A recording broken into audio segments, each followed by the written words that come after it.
Welcome to the ETF show, taped here at Asset TV studios in New York. I'm your host, Kristen Myers, ETF editor-in-chief for Asset TV. Defiance has added a new ETF to its suite, the Defiance Autism-Impact ETF, which now trades on the NASDAQ under ticker ASD. In the United States, the CDC estimates that just over 3% of 8-year-old children are identified with autism spectrum disorder.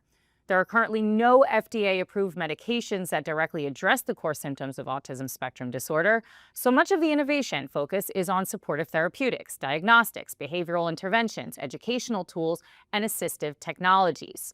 Now, ASD tracks the Verify Autism Impact Index and invests in companies that provide products, services, or research that support the autism ecosystem.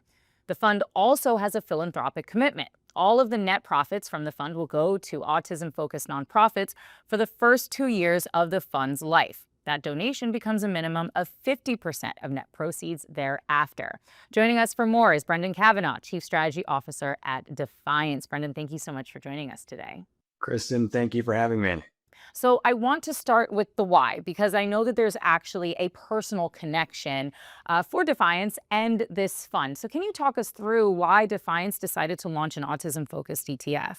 You hit the nail on the head. This is very much a personal issue that's close to Defiance. So our founder and CEO, Matt Belsky, and his wife, who's our chief legal counsel, Gabriella Zahn-Belsky, they have a son who's been diagnosed with ASD. So like millions of families, they've experienced firsthand the challenges, but also, the opportunities that come with this condition and the network and the ecosystem around it. So they've had to navigate therapies, education, and support system for the child with autism. They've become incredibly familiar with the condition, but also the broader network. So as they, have navigated this in their life, they kind of took a step back and asked themselves, hey, is there a way for investors to gain exposure to companies working to improve the lives of these children and family with ASD or other neurodivergence issues? Knowing that as awareness has risen over the years, as diagnoses have risen over the years, that there's going to continue to be room for innovation, and there will be a lot of innovation in the space. So that's what planted the seed for the fund. And then obviously, as it's near and dear to their hearts, the philanthropic aspect was something that was kind of a no-brainer when they were putting this together. So a lot of thematic ETFs, they really focus on technologies or they focus on industries, but autism itself isn't really an industry. So how are you guys defining really, the investable universe? Yeah, so it's an index-based product. And so what we're looking for is companies that generate at least 50% of their revenue from autism and neurodivergent related areas across 3 pillars. So drugs and pharmaceuticals, specialized services and education technology, and then diagnostics and assessment tools. So when you think about this, we are looking at things like filings, press releases, revenue measurements, anything that can show that meaningful parts of their businesses are focused on research or innovation or ongoing therapies, addressing the needs of those with ASD or other neurodivergent issues. And so it's not like we're just including every healthcare company in there. We're looking specifically at those companies that have an impact to the ASD or to neurodivergent causes. So I want to actually ask a little bit more about that, because I think when people hear about this fund, they're going to immediately think that it only applies to healthcare companies. But the index really goes beyond healthcare, doesn't it? So are there any sort of holdings that might actually surprise an investor? It spans across different aspects of healthcare for sure. There's a lot of pharmaceuticals in there, diagnostics, different healthcare services. But when we think about education, for example, you're going to find someone like a Pearson Education in there. Someone, Bright Horizons, for example, when you think about daycare centers and just educational outpatient therapy situations that aren't necessarily going to be in that healthcare sector. It's more on consumer discretionary, but it's still meaningful part of their business is committed to that. Is there a way that Defiance is, or rather even the index, is avoiding companies that sound like they're related to autism but aren't really creating any sort of measurable impact? Because thematic drift, it tends to be a problem with some of these thematic ETFs that we see. We are looking at clinical trial activity, any sort of filings, public disclosures, press releases, revenue segmentation. So that's how we're making sure that we're getting that pure play exposure to this theme itself. And I don't know if there's necessarily anything that we're explicitly excluding, because we're looking at including as we build that investable universe, rather than kind of getting an investable universe and then excluding companies from it, if that makes sense.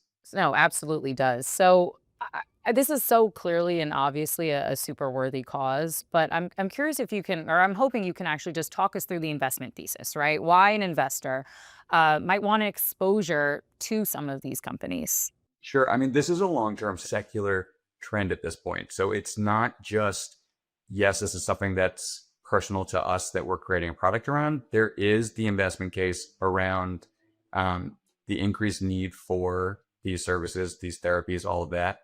When you think about just the way awareness to ASD over the last 10, 20 years has really increased, um, you know, diagnoses have increased, not because there are more people suffering from this condition. It's because there's more research that have gone into it, more research that's gone into it. A lot of tailwinds from both legislative and public funding situations, right? So the Autism Cares Act in 2009 committed a lot of funding to this. It was renewed in 2019 and 2024, where, like $2 to $5 billion over the next few years is going to advanced research. The Affordable Care Act was a huge boon for this as well. When you think about, there are now 46 states that mandate insurance companies have to cover different sort of autism and neurodivergence therapies and treatments at this point. So there's a lot of public and private funding going into the cause. But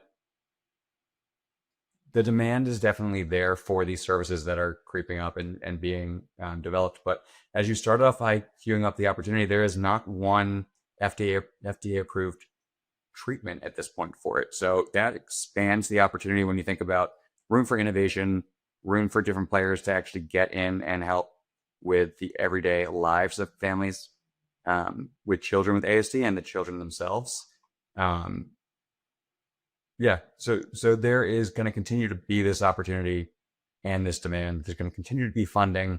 There's going to continue to be a ton of research going into finding treatment for something like this.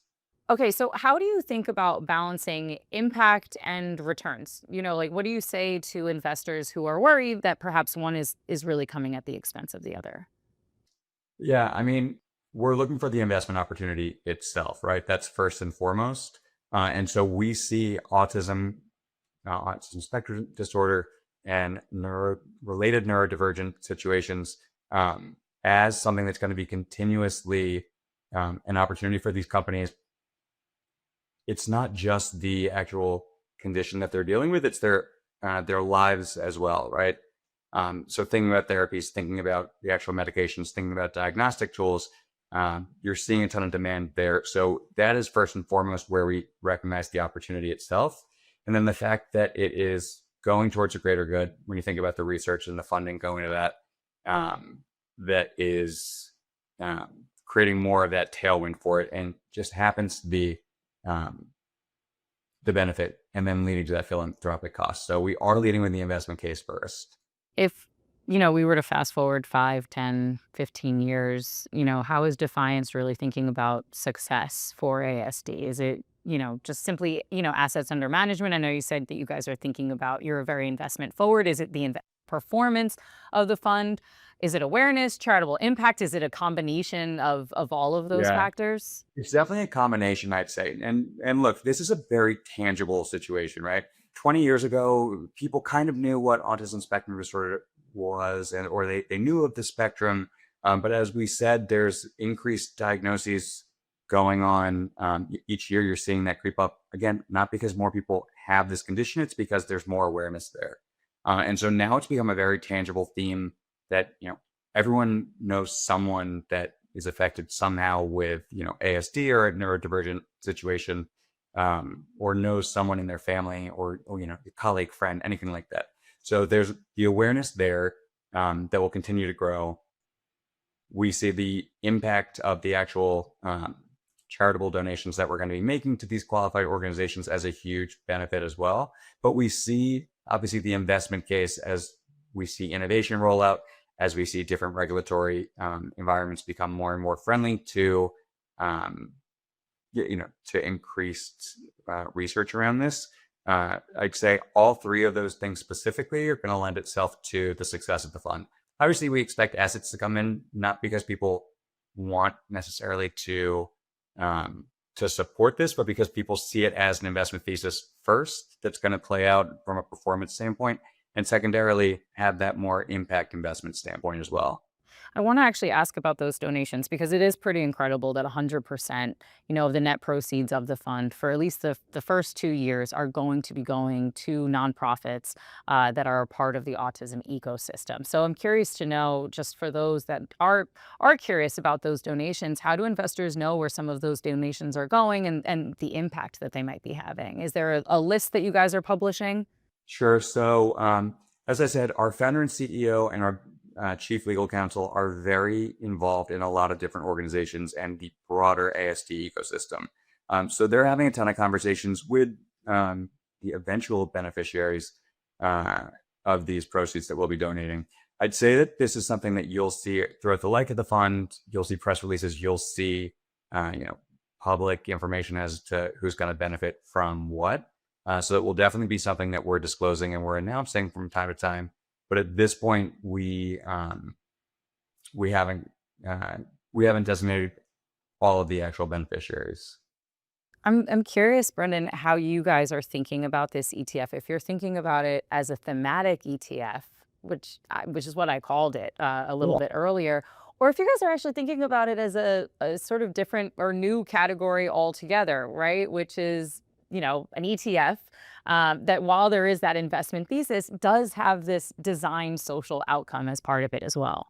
I mean, we're definitely thinking of it as a thematic ETF. Obviously, we're going to sleep better at night knowing that there's, uh, you know, other people are benefiting from it. We don't expect people necessarily to just buy this ETF because the cause is near and dear to them. We expect them to understand that the awareness is creating this broader investment case for the fund itself, and that there is that there is room for this in the portfolio. When you think about maybe satellite exposure or just any sort of healthcare allocation that you may be looking to, we see ASD, the ETF, in that allocation rather than just, hey, buy this because you're going to feel better about yourself. Would you say that that might be one of the biggest misconceptions that investors have about, the fund, really, before they kind of poke around under the hood, that, it's not as an investment thesis forward? Or what are some of the biggest misconceptions you think might exist out there about the fund?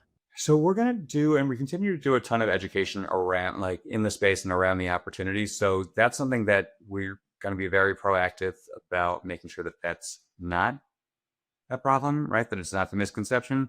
We have a ton of research on our website and a ton of research that we're putting out, just speaking to the investment opportunity itself, wanting to make sure that that's not a problem that we're dealing with. That people understand that there's a ton of funding going to this cause. There's a ton of research going into this. There are a ton of different verticals within healthcare and consumer services, and even communication services that are focused on this. And where there's demand, there's going to be an increase of supply eventually, creating a ton of opportunity for different companies, a ton of opportunity from a research standpoint, a ton of opportunity for this theme to continue to play out in a beneficially performant way.